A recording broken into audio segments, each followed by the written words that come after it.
C'est la suite de Télématin. Bienvenue si vous nous rejoignez. Merci si vous êtes restés avec toute l'équipe. Julia, Florian Gazan qui nous a rejoints. Bonjour Louise. Et Stéphanie, toujours avec nous. Stéphanie, justement, on voyage chaque jour avec vous. Ce matin, direction Monaco.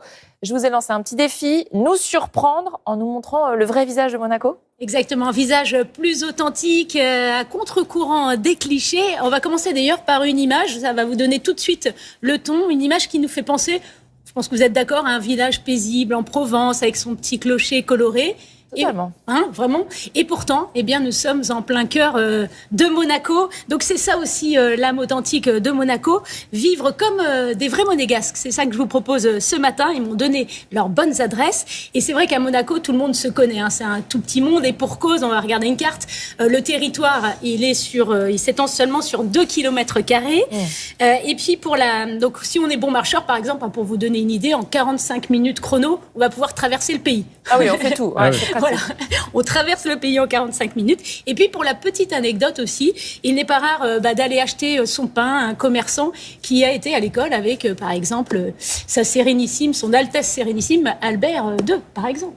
Par exemple, c'est là-bas qu'il achète sa baguette, toujours, ou pas? Vous savez où il fait? Oui. Je sais où il fait ses courses. Voilà, je sais pas exactement où il fait. C'est lui, la famille princière. Je sais pas s'ils font leurs courses à l'intérieur de Monaco. Mais en tout cas, ce qui est sûr, c'est que pour les Monégasques, le spot, c'est le marché de la Condamine, un marché où vraiment tous les locaux se retrouvent.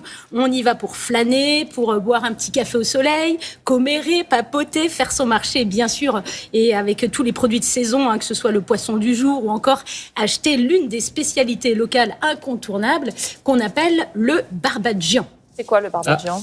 C'est comme la barbe à papa? Alors, pas tout à fait, mais c'est comme la barbe de Jean, par contre, parce que... Ça se mange. Ça se mange, c'est un petit ravioli frit, farci au bled et à la ricotta. Et les Monégasques disent d'ailleurs que c'est l'arme secrète pour faire manger des légumes aux enfants.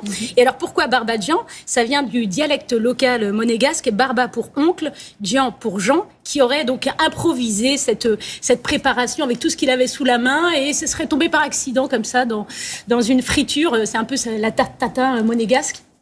Si ce n'est que, attention, je ne veux fâcher personne ce matin, là je sens des gens crier devant leur poste.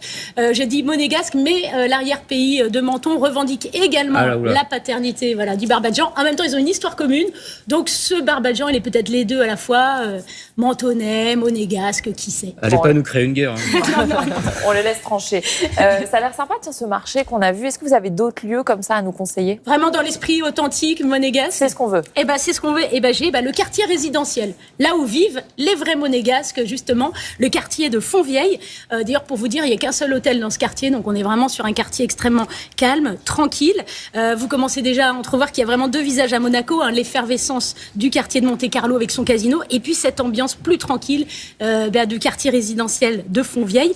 Donc c'est un quartier qui est sorti de terre, ou plutôt de mer, puisqu'il a gagné sur la mer 22 hectares dans les années 70. Ça a été une véritable prouesse technique, et c'est là, dans cette ambiance, qu'on va déguster les huîtres de Monaco, les perles comme on les appelle. Vous saviez, vous, qu'il y a des huîtres à Monaco? Je ne savais pas. Si à la mer, il y a des huîtres. Elles sont trop chères. Ouais, mais non, justement, celles-ci ne sont pas chères. Alors, voilà. Ce sont, en réalité, elles sont d'origine bretonne ou normande, mais elles ont été élevées et affinées dans les eaux de Monaco. C'est l'œuvre de Brice, un biologiste marin que vous avez aperçu sur ces images, qui a créé un système de pompage ingénieux à 22 mètres en profondeur pour apporter ce goût particulier, justement, monégasque à ces huîtres. Un petit goût noisette, comme il aime à le dire. Et justement, il fournit tous les grands restaurants de Monaco. Mais évidemment, si on veut les déguster plus simplement à la monégasque, c'est sur cette jetée du port de Fontvieille. Elles sont bretonnes, donc elles sont venues défiscaliser aussi à Monaco. En tout cas, sur la note, ça va. Franchement, c'est accessible. D'autres choses, tant qu'on est dans ce quartier, d'autres choses à voir? On va faire un petit tour. Alors, de l'autre côté de la marina, du côté de la roseraie Princesse Grasse. Activité gratuite en plus, quand je vous dis que c'est vraiment accessible. Un jardin qui s'étend sur 5000 m² avec 450 variétés de roses qui viennent des 4 coins du monde. Et la tradition veut que chaque membre de la famille princière ait sa rose.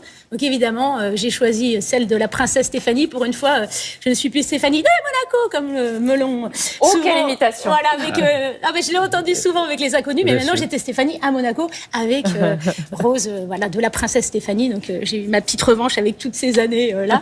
Et puis j'en profite aussi pour vous dire, parce que les jardins, la plupart des jardins sont gratuits à Monaco. Du côté des jardins Saint-Martin, vous allez avoir un super spot comme ça en hauteur avec la plus belle vue sur le quartier de Fontvieille. C'est vraiment splendide, quoi. Merci beaucoup Stéphanie. Je vous fais pas l'affront de vous appeler Stéphanie Monaco cette fois-ci.